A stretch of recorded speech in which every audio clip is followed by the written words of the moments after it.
Healing Hands Health Society presents Dental Webinar Series. We have planned a series dental webinars to keep you abreast of current practice. This series on prosthodontics will be via Zoom, Facebook Live. Presenters are drawn from dental schools in the USA, private practitioners from around the world. To register for future webinars, visit www.hhands.org/dental-training. For future inquiries, contact Facilitator.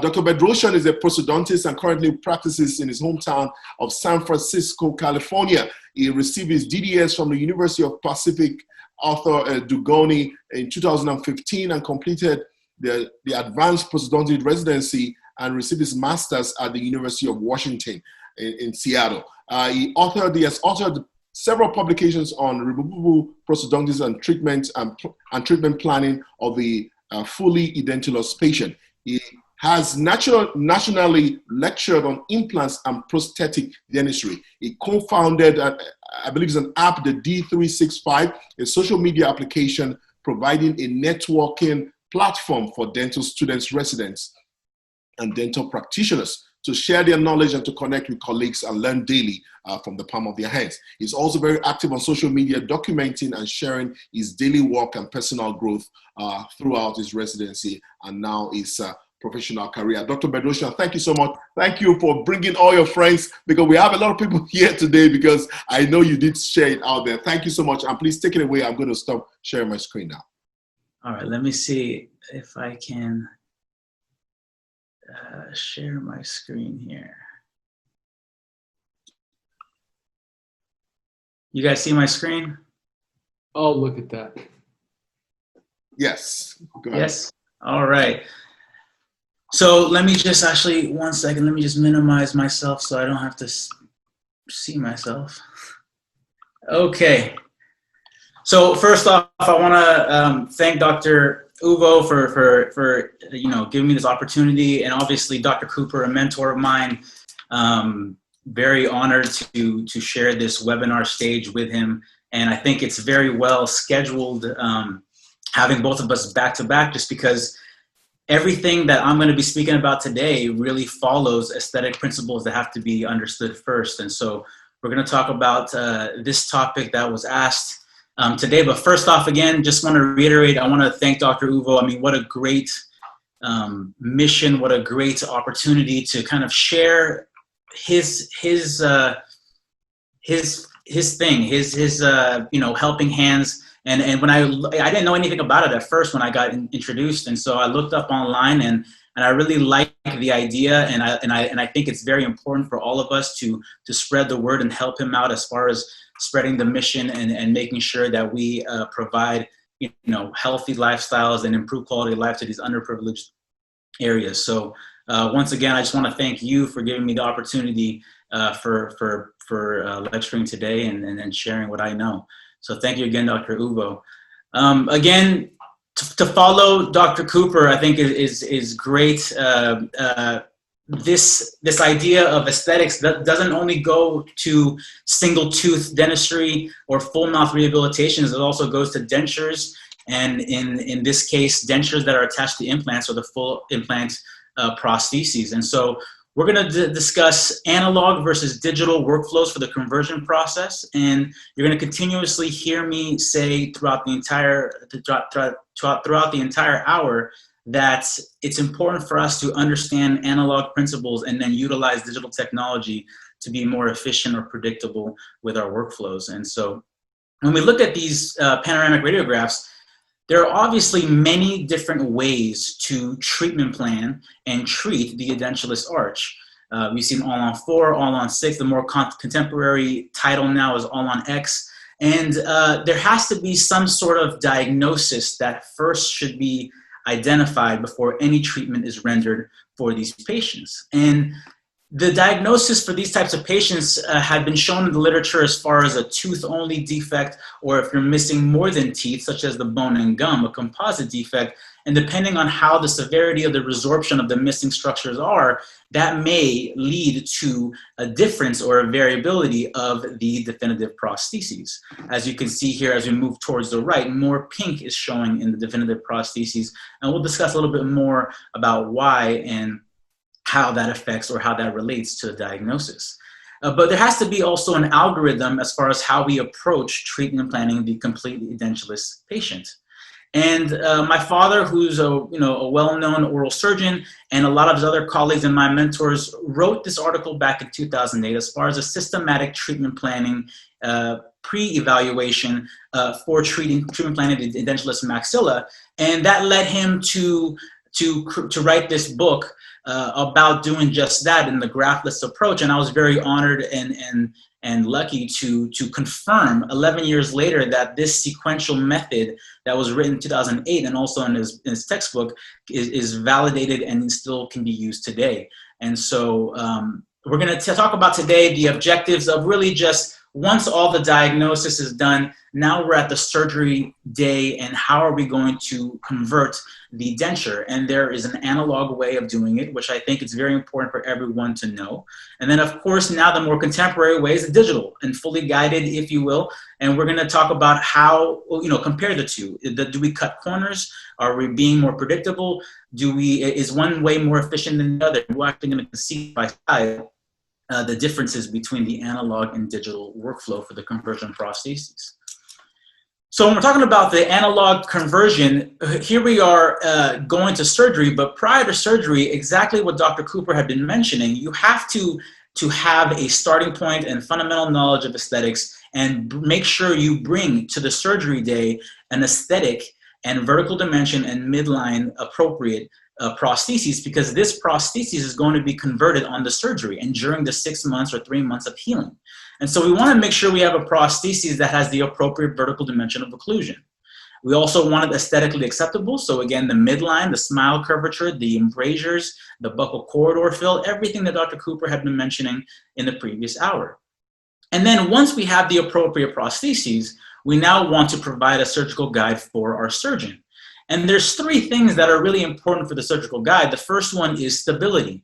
We want the guide to be stable and not make any complications or interrupt the focus of the surgeon during the surgery. We also want some reproducibility. We want the surgeon to be able to feel free of removing the guide, maybe releasing the flap a little bit more, and then placing the guide back in the exact same spot without any mishaps. And then finally, we want prosthetic landmarks, because we wanted to let the surgeon know where the desired tooth position is going to be, so that he can now surgically orient the implants in the appropriate position based on the prosthetic evaluation. So let's talk about the surgical guide. In the analog world, the more traditional way of making a surgical guide was duplicating the prosthesis that's going to be converted. And so we would use alginate, a Lang duplicator, clear acrylic, and of course a pressure pot so we can minimize any air bubbles. And as you can see here, placing the alginate in the Lang duplicator, we have created a clear duplicate of the prostheses.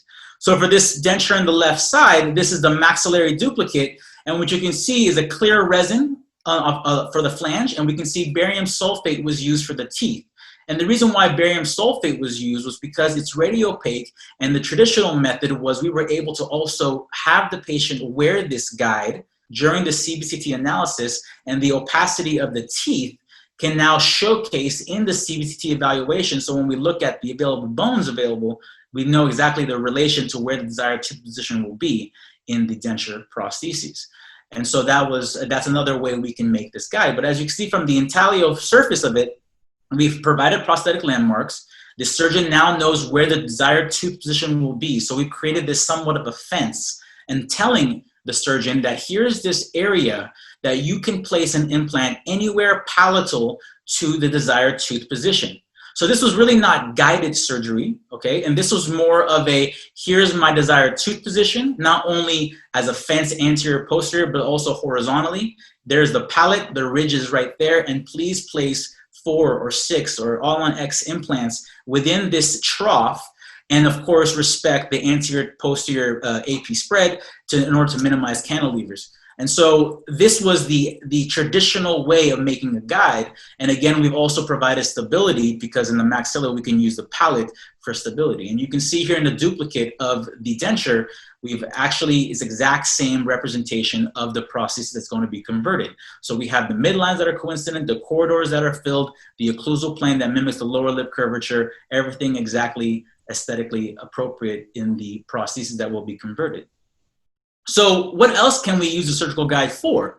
Well, again, it can really help us in aiding in treatment planning and also confirming our diagnosis. We just said that the barium sulfate because it's radiopaque, can be used in the CBCT analysis, but when we're looking intraorally, it can also help us aid in confirming our diagnosis. So we can see here with the green line, that's the cervical margins of the teeth, and we can see through the clear flange, the alveolar ridge, and therefore, the fact that there is a space between the denture teeth and the alveolar ridge, this confirms a diagnosis of a composite defect, missing not teeth, bone, and gum.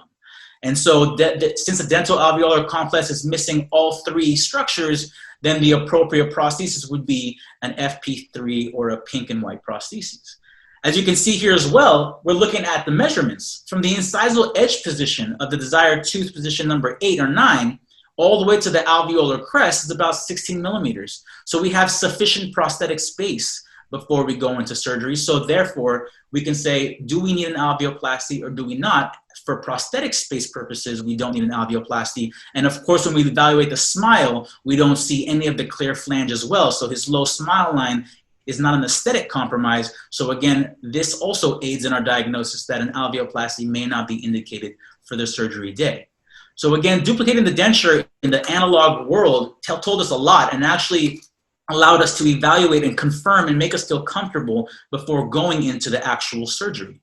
So now we're actually at the surgery day, and what do we need to provide for our surgeons for the conversion and for the placement of the implants? Well, obviously the surgical guide that we just discussed. And then we like to provide diagnostic information because the patient usually is sedated. So having a dynamic smile photo to make sure that we do not have a high smile line exposing some of the gingiva. And also the panoramic radiograph, where the availability of bones, and also is there any anatomical structure that may be in our way that we've planned, and so it could remind us during the surgery. And obviously the prosthetic armamentarium for me, so once the implants are placed, we can now have all the prosthetic components ready so we can convert the prostheses. So this was a case we did in residency, and you can see here that the guide that we just discussed was placed and is stable on the palate. The trough is there, and of course, because of the severe concavity in the premaxilla, the surgeon decided to design the flap as you can see here.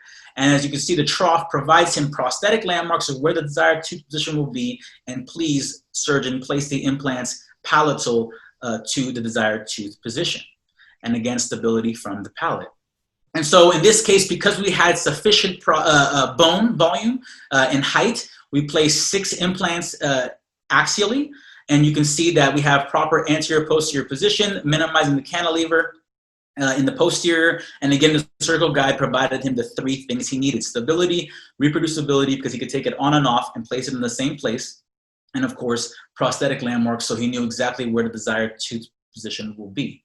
And here you can see the frontal photos, and you can see the concavity as we get towards the premaxilla, and that's why the flap was designed. And you can see the axial placement of all 6 implants. So now he does his primary closure, and now we're trying to convert this denture into a fixed prosthesis. And so what do we need to be prepared for the conversion? Well, these are the bare minimum basic things we need to convert. We need the blue mousse, and you'll see why. The blue mousse is for us to index the denture so we can identify the implant positions within the removable prostheses. The rubber dam, in order for us to create some sort of a barrier so we don't have acrylic attached to the sutures or even possibly within the gingiva itself. And then, of course, the acrylic. But the most important part of this is the temporary cylinders. And the reason being is because the temporary cylinders is really what is converting the removable prostheses into a fixed implant conversion prosthesis. And it's very important for us to have this one question, which is, what is the restorative platform? And the reason why I bring this question up is because when you go to the catalogs of whatever implant system you're using, there are two types of temporary cylinders, and it behooves us to know what this question, the answer to this question is, and order the right parts for the surgery day. And there's two types. Is the restorative platform from the platform level, or is the restorative platform from the abutment level? And what do we mean by this? So let's just quickly go through each one. The platform level means that the prosthesis will be coming from the fixture itself. So we're going to use Straumann bone level components for this diagram. And you can see here that this is the implant fixture, and the temporary cylinder that is appropriate for this, if we're going to go from the platform level, will look like this. And there are two types of temporary cylinders that are sold in the market today. There's this type where you can see it looks like it's called a non-engaging. There are no anti-rotational features along the interface of where the cylinder and the implant connect. The image on the right has this anti-rotational feature, and that's usually, it's called an engaging temporary cylinder, and those are usually used for single units because we don't want a single unit implant or a crown for number 8 to rotate on itself. We want some sort of anti-rotational feature to make it stay put in the right orientation. But when we're treating either a 3-unit bridge, multiple implants, or full arch, we don't want that anti-rotational feature. We want some draw, and we really don't care about the rotation because it's going to be fixated amongst the other implants. So we want to make sure that if we're going to go from the platform level, where the titanium cylinder will be directly connected to the implant fixture, that we choose the non-engaging one because we are going to connect multiple implants together. Now, in comparison, if we're going to go from the abutment level, okay, and we're going to use Straumann BLX components here for the diagram, there's the implant fixture itself, and there's an abutment that connects to the implant fixture. That abutment is called the SRA abutment, or in Nobel Biocare, it's a multi-unit abutment, and it comes in 3 different angulations. The first one is called a straight or a 0 degree, and these are used for implants that are placed axially. If we're going to place an implant, and you'll see in the cases coming up, in a tilted fashion, then we have to reorient the implant projection into a more favorable prosthetic situation. And so we have to use an angled abutment, whether 17 or 30 degree, in order to do so. And so again, when we're doing our treatment planning, looking at our implant software, talking to our surgeons, if we're going to place implants axially or also in the tilted concept, it's important for us as the prosthetic dentist to choose which abutments we're going to use and have it ready for the surgery day so we can convert the prostheses. And then finally, being that it's from the abutment level, the appropriate temporary cylinder is the one that is for the SRA abutment. So as you can see from the 2 photographs there are completely different orientations and different characteristics of the cylinders.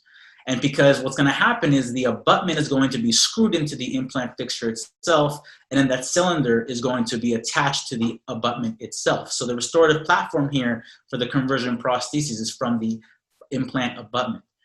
So again, when we're going into surgery and we're going to order all of the prosthetic components, the first question we should ask ourselves is, what is the restorative platform we're going to convert the prostheses to? Is it going to be platform level or abutment level? And whichever one it is, make sure we order the appropriate armamentarium for the conversion.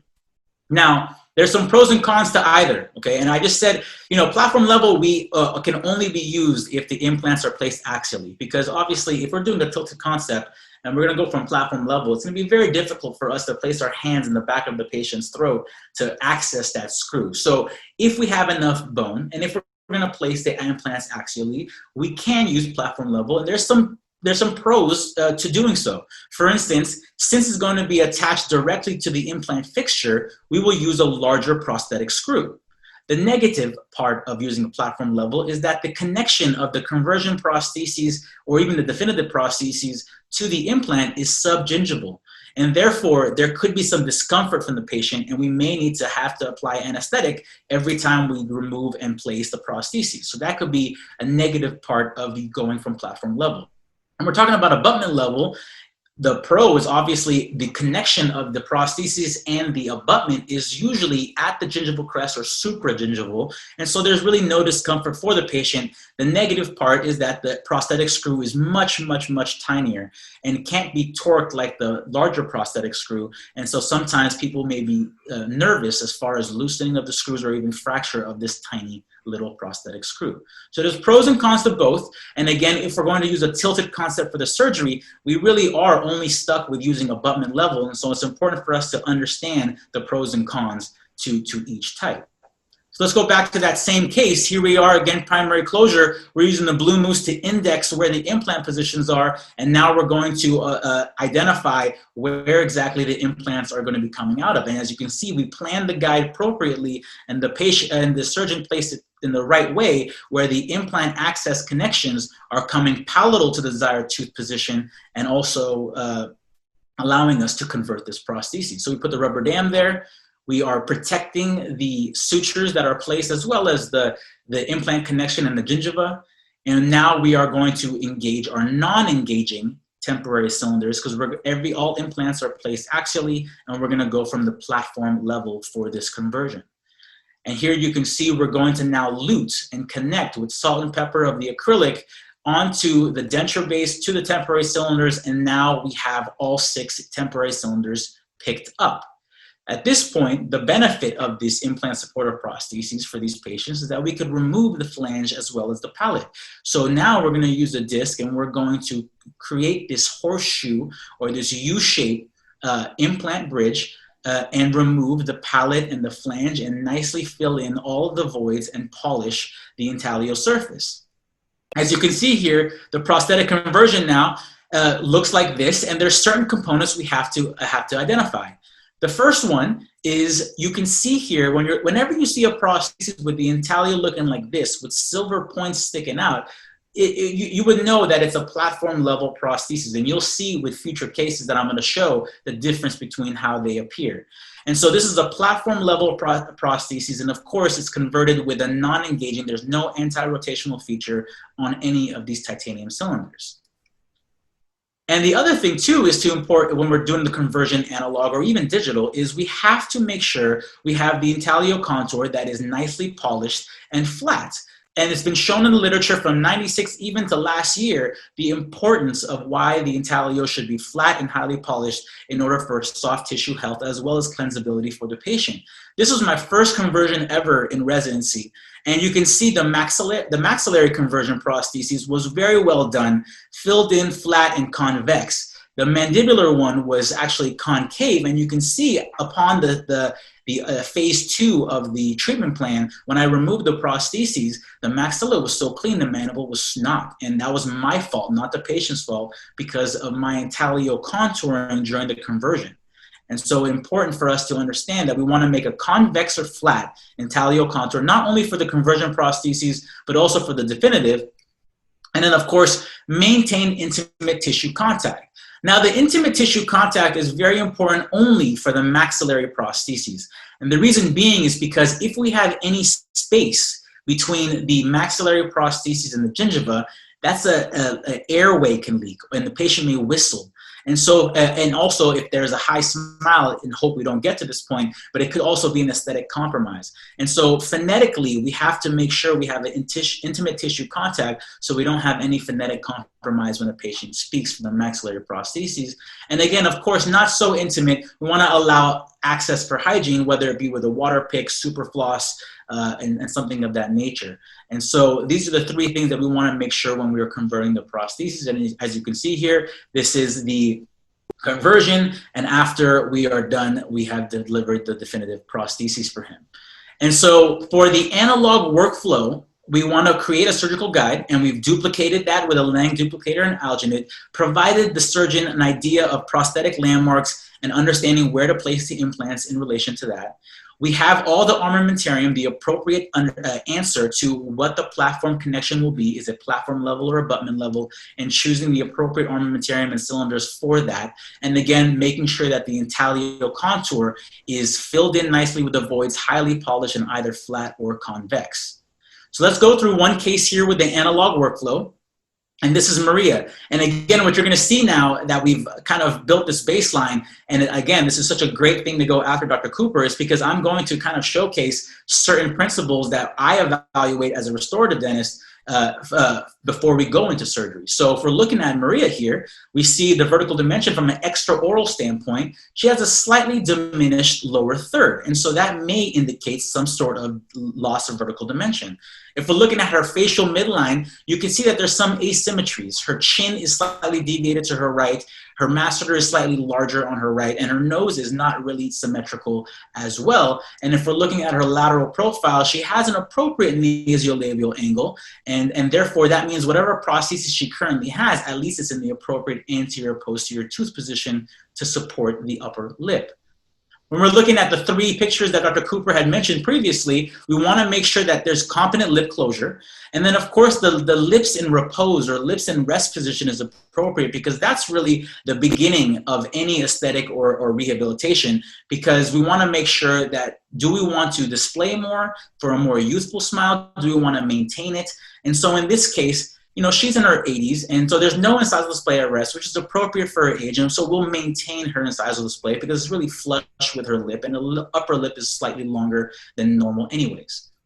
And finally, with her existing prostheses, we can see that although the anterior posterior position of the tooth provided the proper nasolabial angle, the aesthetic evaluation of it is not appropriate. The midline's canted, and also the occlusal plane is canted as well. And so we want to make sure that we don't use this prosthesis for the conversion, because then the next 3 to 6 months, she's going to have a canted conversion prosthesis. So that's why the first thing we said in this whole lecture series was basically start off with a brand new prosthesis so we can have a more accurate representation of where the teeth will go at the end.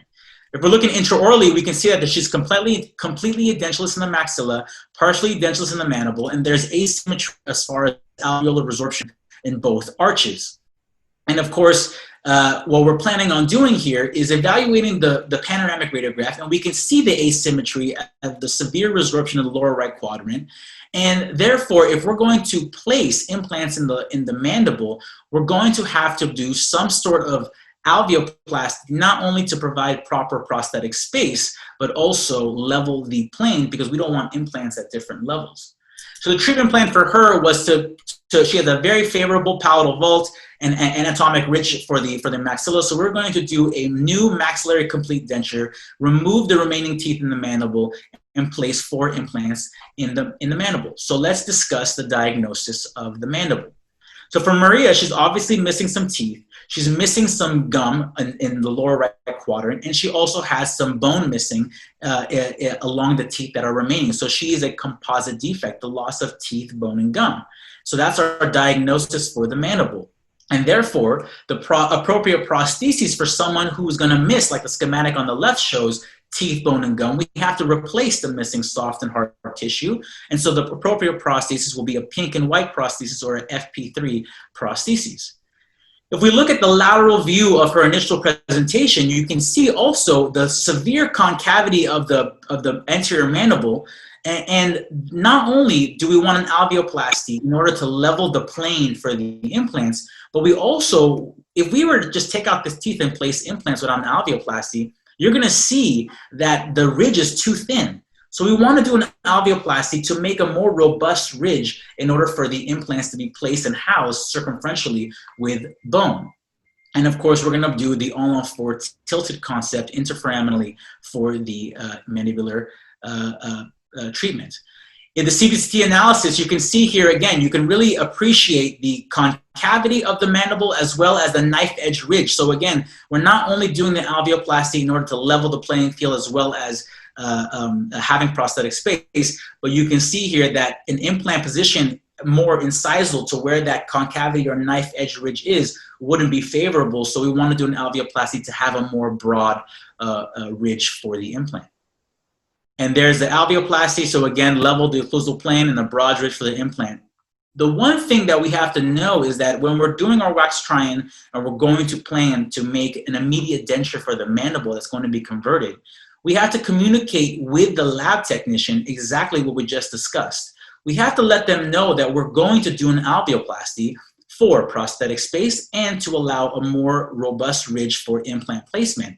And therefore, they have to do a alveoplasty on the model. And so this is what's called a lab alveoplasty. And they have to do that so that the denture can correspond to what we're actually going to do in surgery. And so this communication, not only with our surgeon as far as while we're doing the alveoplasty, but also with our lab, so that everyone's on the same page in the team, so we can have a very smooth conversion day.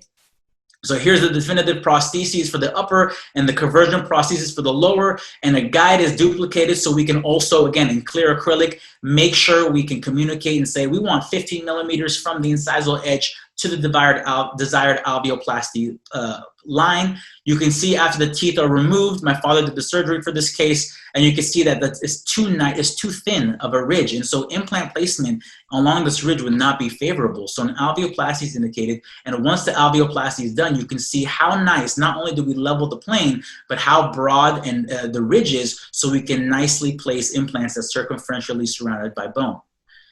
So now we've placed implants, and of course with the guide analog, we're just doing a duplicate clear guide of the denture, and he's gonna place implants lingual to where the desired tooth position will be. And because we're doing the tilted concept, the distal implants are gonna be placed with the SRA abutments.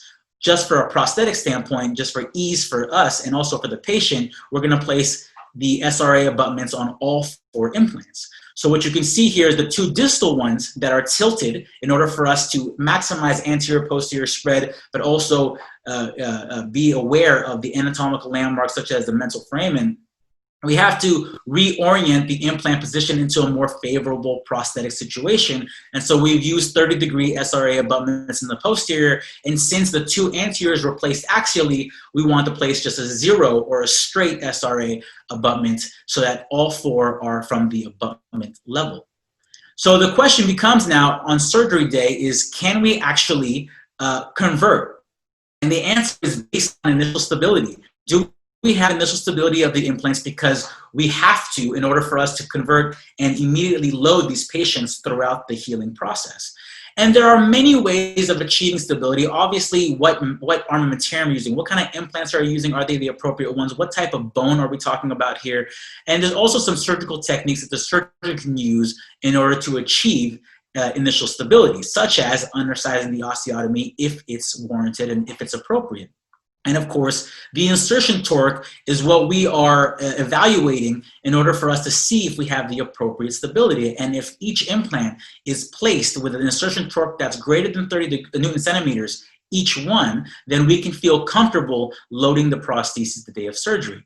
And as you can see here, each photo was taken when the drill beeped out or maxed out at a certain insertion torque. So at 20 Newton centimeters, when the implant was initially placed, it beeped out at that point.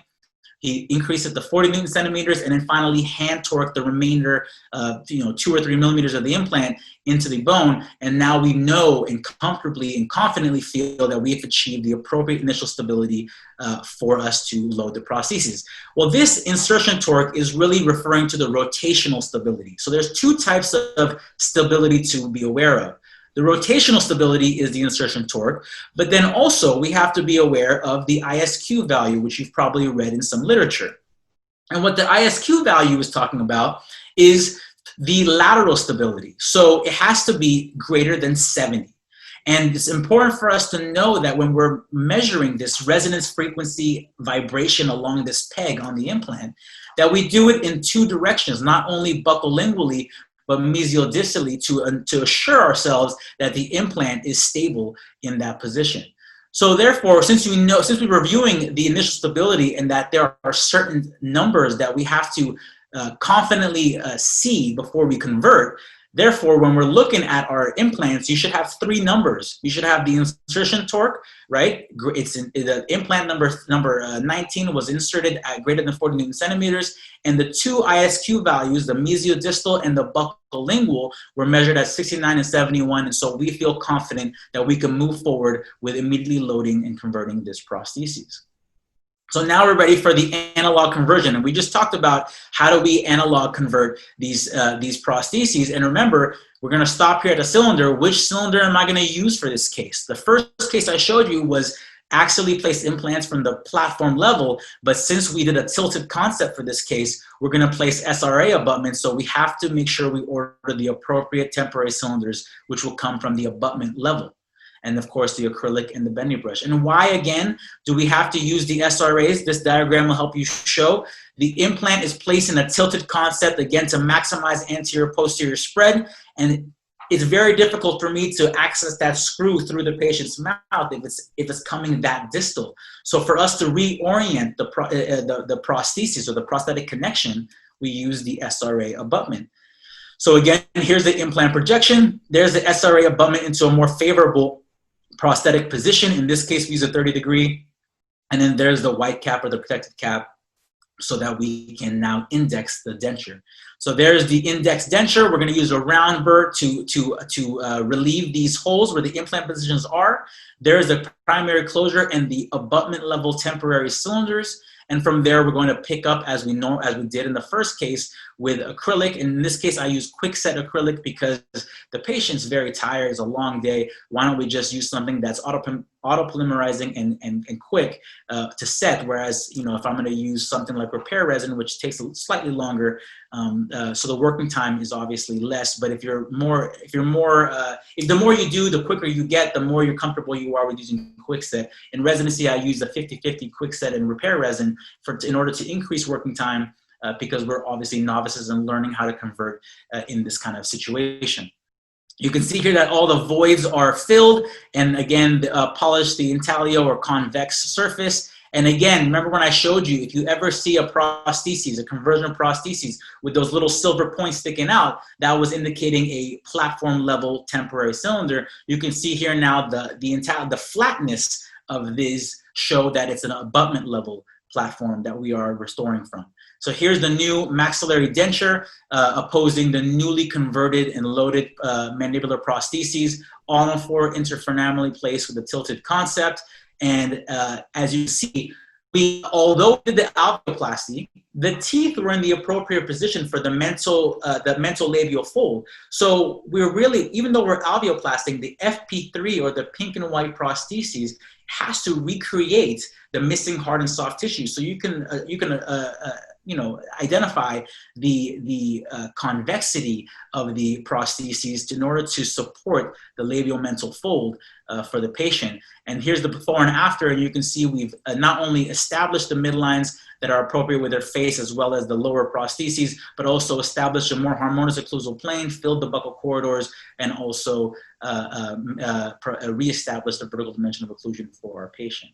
And so here's Maria, and again, the occlusal scheme for the conversion prosthesis is very important. And the answer, whenever somebody asks, what's the occlusal scheme? Well, the next question I ask is, well, what's the opposing arch? In this case, since the lower was converted and the opposing arch is a denture, we obviously want bilateral simultaneous contact, but we want a balanced occlusion because we want to make sure we stabilize or balance the maxillary prostheses when in function. And then another important thing is every converted prosthesis should have no cantilever. So even if the implant's placed slightly more anterior than you would like, and there's 2 or 3 teeth left posterior, we want to cut those 2 or 3 teeth off. No cantilevers during the conversion prostheses, and then reassess when we're making the definitive and design the framework so we can do just that. So that was the analog approach, and a lot of steps, but very straightforward as far as first making a very aesthetic and vertical dimension of occlusion appropriate prostheses, duplicating that into a surgical guide, not only to aid in confirming our diagnosis, but also communicate with our surgeon as far as where to place the implants, and then convert it in a methodical way of blue moosing, identifying where the implants are, placing a rubber dam so we can protect the sutures, and then using the appropriate temporary cylinders and picking it up with the quickset acrylic. Let's see now if this contemporary and evolution of digital workflow has actually improved or made it more efficient on this surgery and conversion day. So here's John, and you can see from his extraoral exam, he has facial symmetry, and also his facial thirds are somewhat equal. So we like, from an extraoral standpoint, his vertical dimension. And if we look at his smile, you can see again his facial midline is appropriate. It's coincident with his maxillary midline is coincident with his facial midline. And if we look from the lateral profile, we can see that he has a somewhat convex lateral profile, and we want to maintain that. And if we look at his nasolabial angle, he has appropriate upper lip support, and so the position of his teeth in the maxilla are in the appropriate anterior posterior position, which helps us in our diagnosis and treatment planning phase when we're going to immediately load his maxillary with a denture. When we look at a smile analysis, he has competent lip closure. And lips at rest, he shows none. And he's in his mid-40s or mid-50s. And so we may want to lengthen the incisal edge position just a little bit. And if we look at his smile, we can see that his smile is not displaying much. It's a very low smile line. And he really, because of his partial edentulation, he has some shadowing in the corridor there. But again, here you see that he does have a consonant smile. It does mimic the lower lip curvature of his lip. And he has minimal lip dynamic. Therefore, he has a low smile line. So any aesthetic compromise, whether it be through surgery or with the prostheses, really there is no high risk from an aesthetic standpoint for treatment planning him. If we look intraorally, you can see now that, you know, he has very poor oral hygiene. And so the first thing we did before we talked about anything was making sure we get him to get a, you know, deep scaling, root planning, reevaluation, oral hygiene instruction, and making sure he understands that even though we're going to remove some teeth here and place some implants for the maxilla, the implants are not just going to live forever and you can just ignore all oral hygiene habits. And so we had to take the time to do that. Once we did that, we understood that the dental midlines were coincident. The tooth proportions were asymmetrical, and really out of all of them, we like number 8 the most as far as tooth proportions. Number 9 is too square, and we can see that the gingival symmetries are all asymmetrical. So exactly, remember what you heard from Dr. Cooper's lecture this morning. Even though we're going to edentulate the maxilla and place some implants, from just a algorithm in your mind and building a habit, evaluating these things is a good thing, and also what it helps us when we're going to fabricate and design the immediate denture. So we're going to maintain the incisal edge position, and we're going to talk about all of this information to our lab when we're going to fabricate the immediate denture. You can see he has severe periodontal disease in the maxilla. He has some, you can't see it here, but he has some decay along the abutment teeth of that anterior bridge. So we're going to edentulate the maxilla, maintain the mandible, obviously extract number 19, place some implants in the partially edentulous areas. But for the maxilla, we're going to alveoplasty in order to level the topography, because due to the severe perio disease, the level of the bone volume is all over the place. So we want to level the topography so the implants are all at the same level. We're not doing an alveoplasty for an aesthetic reason, because obviously his low smile, and we also want to make sure we have enough prosthetic space for the conversion in definitive prostheses. So when we're going to do this, we know he's going to lose his teeth. We know he's going to lose his alveolar bone because of the severe perio disease. So therefore, the diagnosis is a composite defect. He's lost teeth, bone, and gum for the maxilla. Therefore, the appropriate prosthesis for him is the pink and white prosthesis, or the FP3 prostheses. Knowing that, we're going to talk about our diagnostic records and what we have to identify to appropriately treatment plan.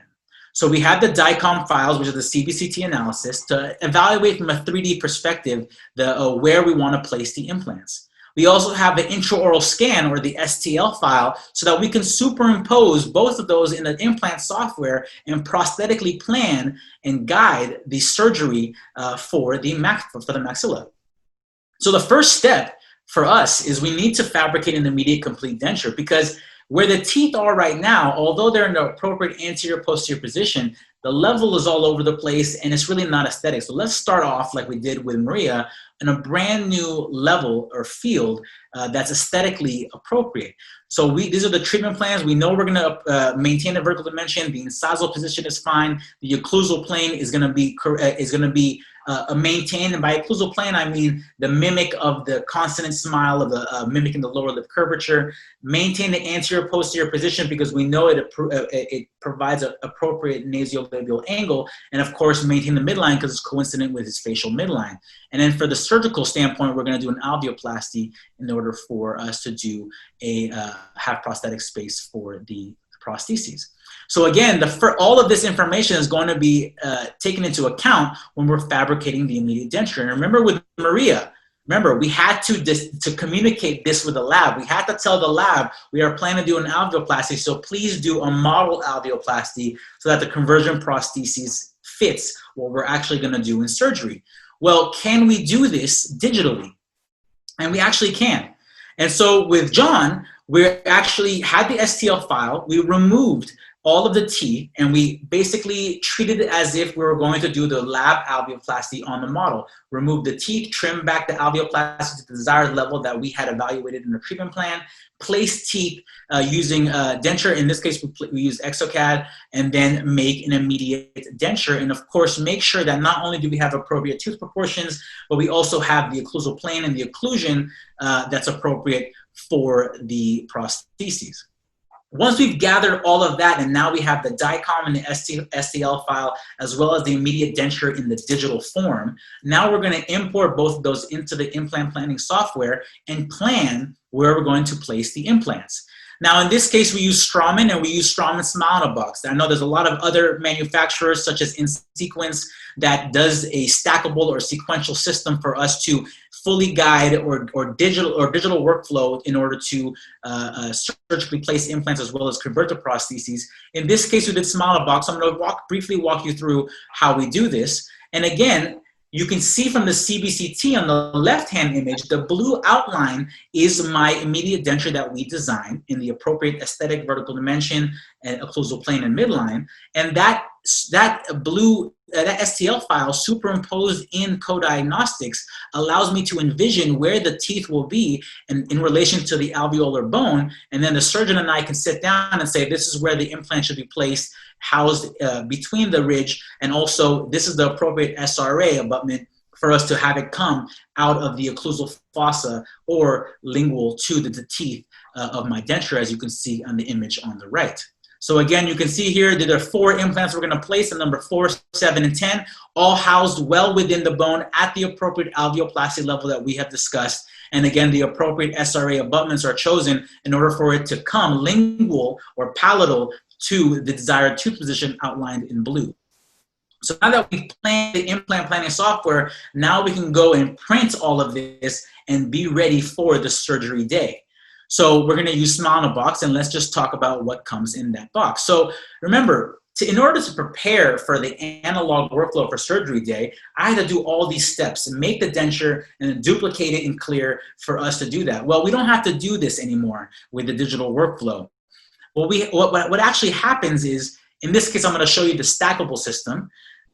We have a tooth-borne guide, and this tooth-borne guide, the only reason why we're using this is to make sure we fully seat the guide onto the teeth and place these 4 pins at the right vertical depth, because the subsequent guides will be attached or connected to those 4 holes. So the tooth-borne guide is there. Once the teeth are removed, we're going to place a bone reduction guide into those exact same 4 holes, and now the level of alveoplasty is going to be shown. This is all pre-done. That's what I like about digital workflows. You're doing the surgery before the surgery. So we know that the alveoplasty level will be there, and the bone reduction guide will represent just how much bone has to be removed. And then the surgical guide will stack, that's why it's called the stackable system, stack right on top of that bone reduction guide for the surgeon to place the implants. Once the implants are placed, we have the conversion prosthesis, which will then stack. We have the conversion prosthesis, which will then stack on top of that bone reduction guide, and now we can easily convert the prosthesis that we had planned all along. So this is what comes in the box. So you have the tooth-borne, bone reduction, stackable implant guide, as well as the conversion guide. But as a contingency plan, it's always important for us to know, and this is what I started off saying in the beginning, we have to, although there is digital workflow and it's here, we have to understand analog, because just in case something goes wrong, just in case there was a distortion when printing these guides and it doesn't fit right in the surgery day, we have to be able to have a contingency plan and convert analog. So it's very important for us to understand analog techniques, whether it be analog for how to take an impression like Dr. Cooper was showing you, and then utilizing digital for us to capture it. Because let me tell you, a digital impression is not easy. You still have to have a dry field, hemostasis, tissue retraction for us to capture that digital finish line, right? So same thing with surgery. Although digital is here and it can help us, we have to understand and respect analog principles in order for us, just in case things happen, we can still provide the treatment that we promised to the patient on surgery day. So here's the surgery. We're at tooth-borne guide. Again, you can see in the inspection windows, complete seating onto the teeth, so we know we can place these holes for the fixation pins appropriately, and there they are all the way to depth. And so now we have the tooth-borne guide fixated, and now we can be comfortable with the next step. You see the stabilization pinholes there. Now when we remove the tooth-borne guide and reflect the flap, you can see those holes right there. Why is that so important? Well, because the bone reduction guide is going to sit right into those holes. The one part about any digital workflow with implants, whether it be a stackable or sequential, whether it be small box or in sequence, if you mess up the first one, it's a domino effect for the rest of the way. And I've seen it happen in residency, and I've seen it happen in other cases. So it's very imperative and important for us to know the tooth-borne guide has to be seated, because once those holes are made, every subsequent guide is going to be placing those holes. And if there's a cant, and if it's not appropriately placed, the prosthetic, the end will not be a favorable prosthetic result. And so we have to make sure we take our time and do it right. As you can see here, we have the bone reduction guide. We're going to remove the teeth. And once we remove the teeth, that's the level of alveoplasty that we had planned in the co-diagnostic software. Here's the alveoplasty by my father being done. You can see here copious irrigation, and there's the alveoplasty at the bone reduction guide level. And again, we're doing this to level the occlusal plane as well as provide sufficient prosthetic space for all of the prostheses. You can see the broad ridge again, so we can place implants circumferentially surrounded by bone in a more favorable position. So here's the bone reduction guide. At this point, this reduction guide will never be removed. At this point, this is where the stackable system begins. And so now we have the stackable implant guide placed on top of this bone reduction guide. So we're going to place it in, and again, it's all prosthetically driven because this stackable system was done when we were using co-diagnostics to envision where my teeth will be and where the bone is in relation to the prosthetic position and place implants accordingly. Remember, the analog way was just giving the surgeon the trough and saying, hey, just place it anywhere you want parallel to the teeth. Well, now with this guided approach, we're much more, I guess, not control of the situation, but we can really idealize the position of the implants, idealize the anterior-posterior spread in order to minimize the cantilever. And so using digital workflow, again, being able to do the surgery before the surgery on the computer can really maximize and be predictable on the surgery day of where the implants are actually going to be placed. Here you go, the surgical guide. He stabilizes the left one with a stabilization pin there, places the implant, in this case Straumann BLX, into the number 10 position. And there are the 4 implants placed, and we're going to graft the subsequent areas. And again, because we use the tilted concept, we have to reorient the distal implants into a more favorable prosthetic position. And so we're going to go from abutment level, and as you can see here, we have abutments on all 4 implants. 30 degrees in the posterior, 0 degrees straight ones on the anterior, because in relation to where my prosthesis will be, that's exactly what we plan. And again, there's the implant projection of the distal implant. For us to have a more favorable prosthetic access and prosthetic position, we want to place SRA abutments in order to do that. You can see here through the little peephole of the conversion prostheses that the SRA abutment is coming right through where we planned it. So everything from the stackable system that we planned has actually come true, and it's making my job as a restorative dentist much better. You can also see with these numbers, we've achieved initial stability for all 4 implants, so I can comfortably and confidently move forward with immediately loading this prosthesis. The analog armamentarium, remember, was these steps. Well, you know what? We can actually eliminate the balloon mousse and rubber band. Why? Well, we're not going to have a denture that we have to index anymore. It's actually already milled in that U-shaped form. And rubber dam, well, because it's stackable, so there's really no contact or intimate tissue, contact onto the tissue. So I don't have to be worried about placing acrylic onto the sutures because everything is really elevated on the stackable system. You can see here that there are the implant abutments. There are the cylinders that are from abutment level, and so the appropriate cylinders are chosen and placed. And then here you can see that there's the stackable system, and the implant abutments have circumferential space for me to salt and pepper my acrylic and lute the prostheses together. So there it is, luted together. We have, before it sets, we have the patient bite down to have the appropriate occlusal vertical dimension. Remember the blue index, no more of that. We don't have to do that. Remember also that we had to pick up and also cut out a U-shaped form. Well, no more. Now with the digital workflow, with the stackable system, you have these legs there, and all we have to do is really just use the disc and remove, once all the cylinders are picked up, remove those subsequent little handles or stackable system, and now we have the U-shaped form perfectly done, polished, ready to go, and very predictable and efficient. I mean, again, if you've done one of these before, it's a long day for the patient. And in order for us to be efficient and have this go as smoothly as possible, this digital workflow is here and we can do it. But you have to make sure that you have some analog principles just in case things just don't go right. And so this is how it's come out, and you can see a convex or flat intaglio contour for intimate tissue contact for phonetic purposes, but also allow for access for hygiene. And you can see that there's no cantilevers on the conversion prosthesis because we want to make sure that the implants have no excess force distal to the most distal implants. There it is. We usually fill the access holes during the conversion prosthesis with a light body PVS material. And there it is in occlusion after he's healed. And we can see that he moved during the panel, but we can see that we placed the all-on-4 tilted concept, and we were able to remove the infections of the maxillary teeth and convert him utilizing a complete digital workflow with the conversion prosthesis. Now, one thing about, and I tell this to all my patients too, it's the hardest thing in dentistry, aside from matching a single central incisor, is providing an aesthetic and proper vertical dimension, immediate complete denture, because there's no ability for a try-in.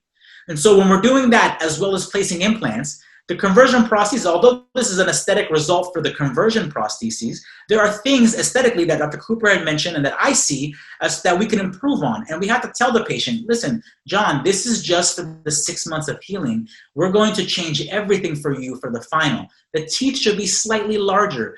The buccal corridors are too dark. There's shadow. I want to basically broaden the smile a little bit. I want to maybe add an extra tooth in order to fill that corridor. The midline is fine. The occlusal plane looks slightly canted with his right side being slightly longer. So there are things that we have to know from an aesthetic standpoint that can easily be drawn from Dr. Cooper's lecture to implant prostheses as well. And you have to be able to understand that in order for us to make a proper aesthetic denture, or in this case, a proper implant supported prostheses. So again, from the analog to the digital, from the platform level to the abutment level, I think the digital workflow is here, and I think it can be done, and I think this could be predictable as well. I think I'm a little over, but I mean, I think this is really important and fun. It'll be 2 minutes, I promise. Managing complications. What do we have when we convert the prostheses? Well, we can fracture the conversion prosthesis, and it usually happens a lot along the temporary cylinders. And so again, why does that happen? Well, if we index too much and relieve the hole too much, sometimes we weaken the structure, and now the acrylic can be broken, whether the patient is not compliant with his eating, or because you see here a lot of that repair or quick set rather than that heat polymerized acrylic, which is stronger. It can weaken the structure during the healing phase. So how do you fix this? Well, you want to maintain passivity, so you want to elute it intraorally, and you want to maintain vertical dimension of occlusion. So we place the broken pieces in the mouth, you elute it intraorally, and then you make sure he bites down so you maintain the vertical dimension of occlusion. And then once that's done, this is not circumferentially repaired. This is just to have it in the proper orientation. Then you can do the circumferential repair indirectly. So you place a putty matrix so you can have exactly where the teeth belong, break the pieces apart, and then now clean up all of the interfaces, sandblast them if you will, 50-50 repair and quick set acrylic, inject it into the putty matrix, place it in a hot pressure pot, and now you can have comfortably a new repaired prosthesis for the patient. So that's one way of doing it, but you have to make sure that you reassess occlusion and you also maintain a vertical dimension. And that's why when you do the intraoral luting, you have the patient bite down when doing so. So you want to make sure bilateral simultaneous contacts, in this case opposing a fixed teeth, so have a cuspid exclusion or group function, whichever one you prefer. One thing happens with acrylic, the fractured teeth. So how do you repair fractured teeth? You just remove it, you clean it off, and you create a diatoric, if you will. You can air abrade the tooth with some sandblasting, air abrade the prostheses. From there, use the monomer, and then apply quick set acrylic, and now you have the repaired tooth in the exact same position. And finally, with the definitive prostheses, if the acrylic wears, how do you do it? Well, you first want to have an occlusal guard so you can inhibit the occlusal wear, but it's really what's called a re-veneer. You want to reestablish vertical dimensional occlusion, aesthetics, and phonetics. And so what we do here is basically utilize all of the aesthetic parameters that we saw with the existing one, remove all the acrylic, and have this red line that shows exactly where the anterior and horizontal position of the teeth will be, because aesthetically it was appropriate. And then place teeth accordingly, make sure the midlines are appropriate, the cuspids are in the right area. Here it is with the opposing arch, and now wax try-in, making sure that phonetics, aesthetics, vertical dimensional occlusion are appropriate. And now that's the before, and this is the after of the newly re-veneered acrylic prostheses. So this is really more for the definitive one. So some take-home messages. Sorry, I went through the last part very quickly. Basically, you have to have an analog foundation. You have to know how to fabricate, how to design a surgical guide, how to have an analog conversion, just in case things don't go well. Because although digital is here, you have to be able to know how to do things if things don't go right. Communication, we have to communicate with the team, with the lab, with the surgeon. Analog ways, we do it with the surgical guide. If we're gonna do an alveoplasty, the lab needs to know. If we're gonna do this all digitally, we have to do the lab alveoplasty on the digital model. And so we have to communicate and show pictures and say why we're doing things and make sure that everything can go so that's predictable at the end. And finally, I think we can safely say we can utilize digital workflow because it is simplifying a little bit the conversion prosthesis and workflow, if you will. And it is predictable if analog foundations are followed and there's a fundamental understanding of and respect of the biology as well as the surgery and as well as the prosthetic components. And I think it can be done predictably. So again, I want to thank Dr. Uvo and Healing Hands. I think this was a great series he's putting on. And I just can't wait to see the other lectures. And I feel that this is for a big cause. And I think it behooves all of us to use our platforms and share this message for everybody because it should be known. And again, Dr. Uvo, thank you very much for giving me the time today. Thank you so much, Bedrossian. I mean, you are true to it. You're a very, very good teacher, and and we have so many questions for you. Okay, are you ready to answer some questions? All right. All right. I'm going to pick up one here that I have on my phone. Somebody sent me a text. It said, "Do you have videos where you show how you're able to do the simulation with the software?"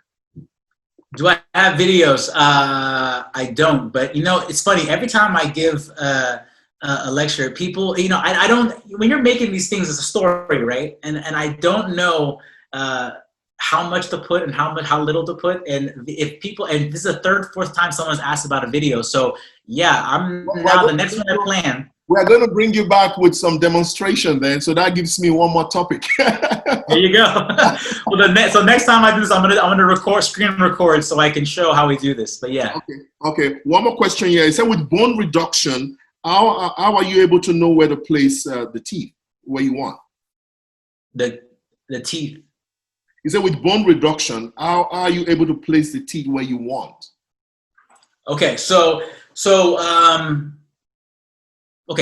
first of all, you have to identify the incisal edge position of the central incisors, right? And that's from a macro evaluation.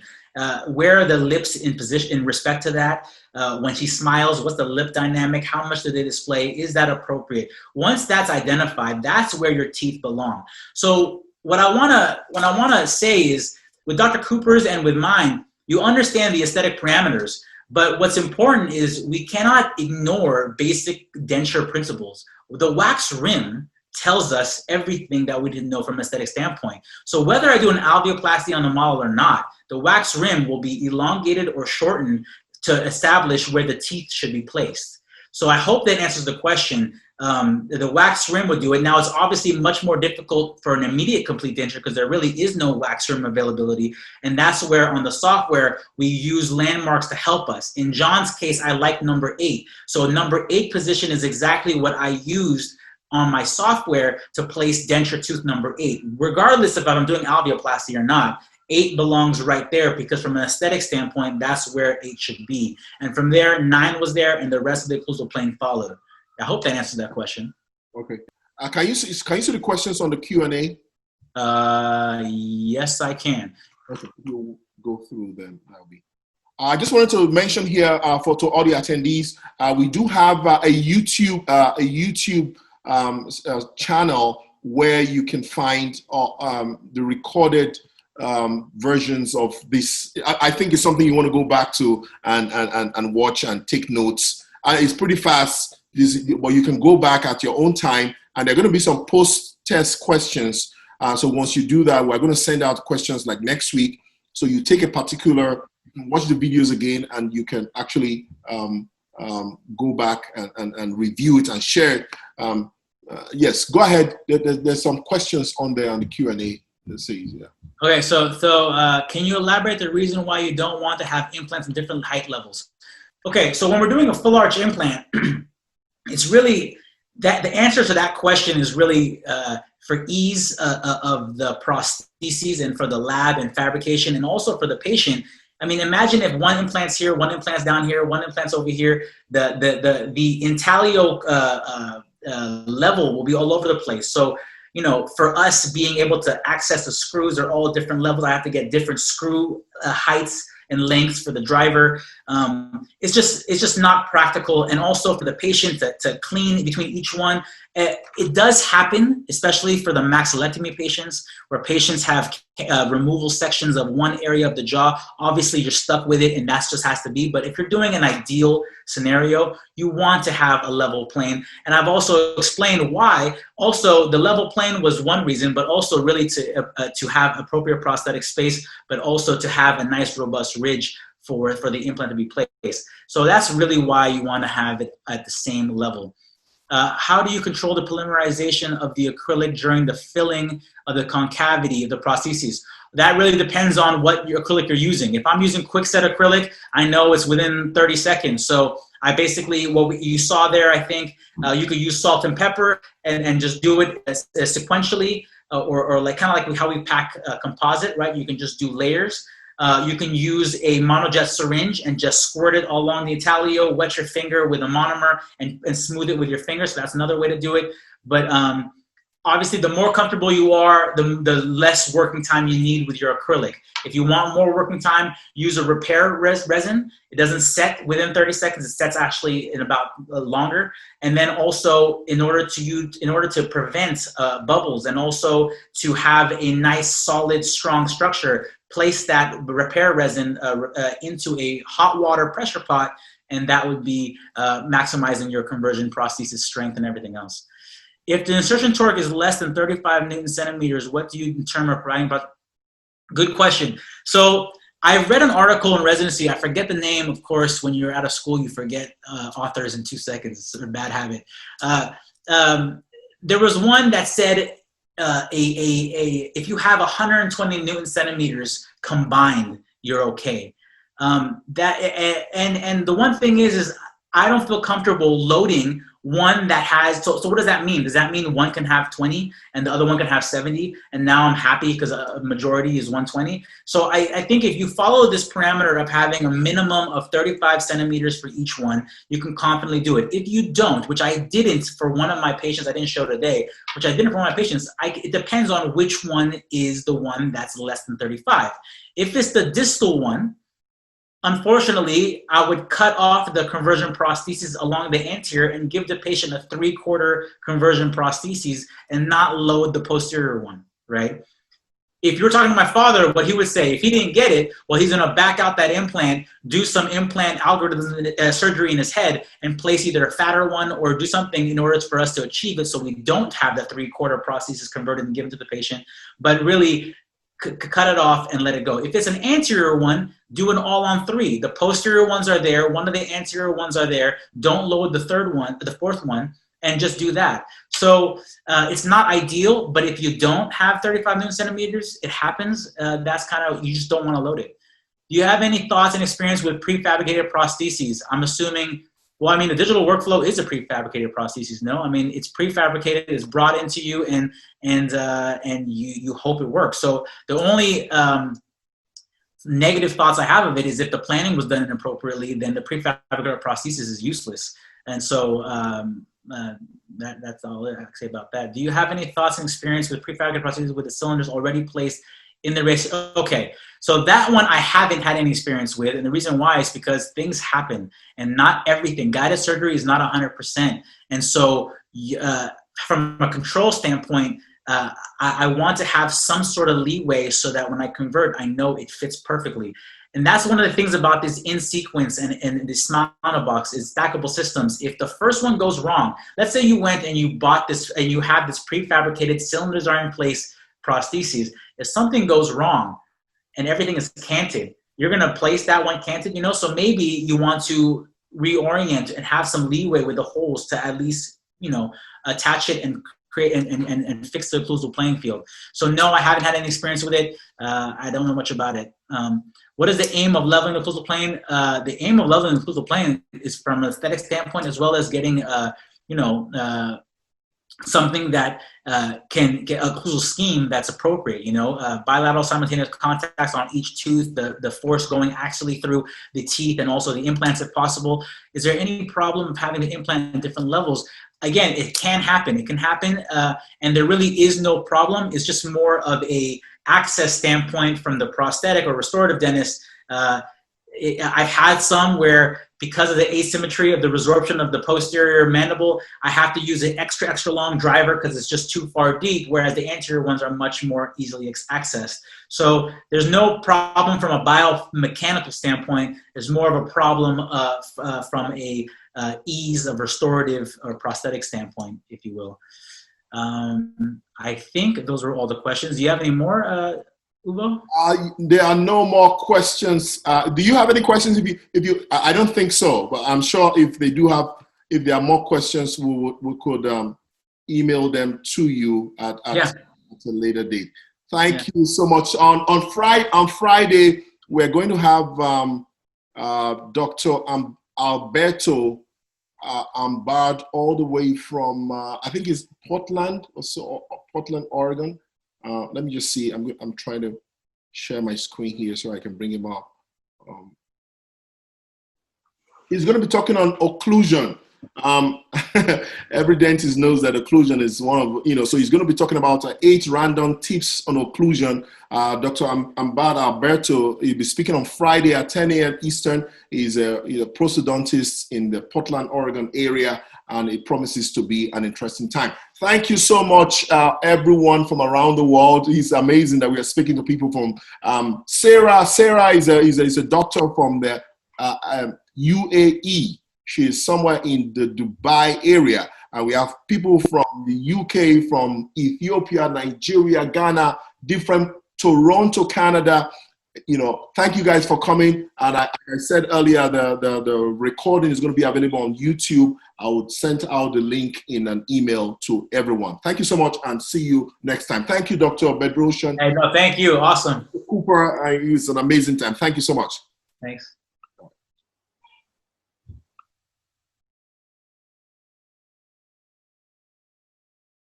Healing Hands Health Society presents Dental Webinar Series. We have planned a series dental webinars to keep you abreast of current practice. This series on prosthodontics will be via Zoom, Facebook Live. Presenters are drawn from dental schools in the USA, private practitioners from around the world.